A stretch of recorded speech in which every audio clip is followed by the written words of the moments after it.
Good morning, students. Class ninth, Science, chapter number 2 is Matter Around Us Pure. Student, we have discussed in earlier video concentration of solution. In concentration of solution, we have discussed the solution, saturated solution and unsaturated solution. Students, today we will discuss the concentration of solution and Tyndall effect. In this video, we will discuss the solubility. Student, we have discussed in earlier video saturated solution. So, what do you mean by the saturated solution? At any particular temperature, a solution that has dissolved as much solute as it is capable of dissolving is said to be a saturated solution. In other words, simple, when no more solute can be dissolved in a solution at a given temperature. That is called saturated solution. Now, what do you mean by the solubility? Student, solubility is the amount of solute present in saturated solution at this temperature is called its solubility. Understand what I am saying? Listen carefully. The amount of solute present in the saturated solution. I hope you understand saturated solution. When no more solute is dissolved in water, that is called the saturated solution. When you see the saturated solution, the solute is settled down at the bottom. So the amount of solute present in the saturated solution at this temperature is called its solubility. So now, the maximum amount of solute which can be dissolved in 100 gram of solvent. The maximum amount of solute which can be dissolved in 100 gram of solvent at a specified temperature is known as the solubility of that solute in that solvent at a given temperature. You can note down my define also.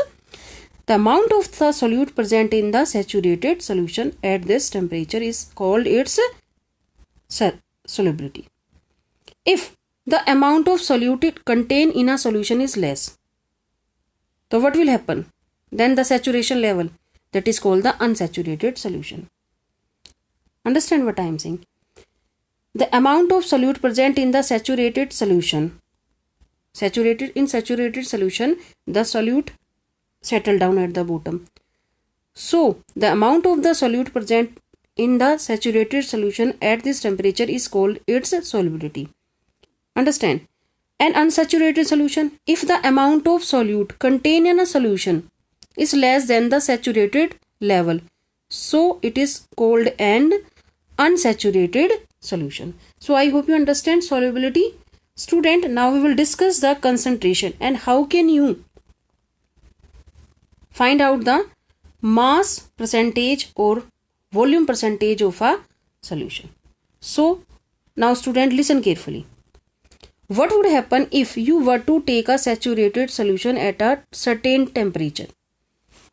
When you were to take a saturated solution at a certain temperature and cool it slowly, what will happen? We can infer from the above activity that different substances in a given solvent have different solubility at the same temperature. Understand what I am saying? We can infer from the above activity that different substances in a given solvent have different solubility. If you take different substances, you can take sugar, salt. Understand? You can take another substances solute. So in a given solvent have the different solubility at the same temperature. So the student, the concentration of a solution is the, what do you mean by the concentration of a solution? The concentration of a solution is the amount of solute present in a given amount of solution. Understand? The concentration of a solution is the amount of solute present in the given amount of solution. How can you find the concentration of a solution? If you take the solution and the amount of solute present in the given amount of solution. Understand? That is called the concentration of solution. So, how can you find the concentration of a solution? So concentration of a solution is equal to amount of solute divided by amount of solvent. We will discuss some numerical related to this in next video, concentration of the solution. So how can you find the concentration of a solution? Amount of solute divided by amount of solvent, or amount of solute divided by amount of solution. So you can find out you can apply both amount of solute divided by the amount of solvent, or amount of solute divided by the amount of solution. Understand? And if you want to concentration of a solution can be expressed as a mass by mass percentage or a mass by the volume percentage. We will discuss this concentration of a solution in your NCERT book, page number 16 and 70. So student, you can open this page also because this is new for you. How can you measure the mass percentage of solution or a volume percentage of a solution? So if you want to find the concentration of a solution, so amount of solute divided by amount of solvent, or amount of solute divided by the amount of solution. So student, the concentration of a solution can be expressed as mass by mass percentage or mass by the volume percentage. If you find out the mass percentage of a solution, so you can, what will we do? You will do mass of solute divided by mass of solution multiply by 100. If you want to find out the percentage of the solution, so student, you will multiply by 100. In both cases, volume percentage of a solution also, and in mass percentage of a solution. So student, we will discuss in next video some numerical related to this concentration of a solution. First you will read this carefully. What is this concentration of a solution? So if you will do so, in next video we will discuss some numerical related to this concentration of a solution. So student, now we will discuss the Tyndall effect.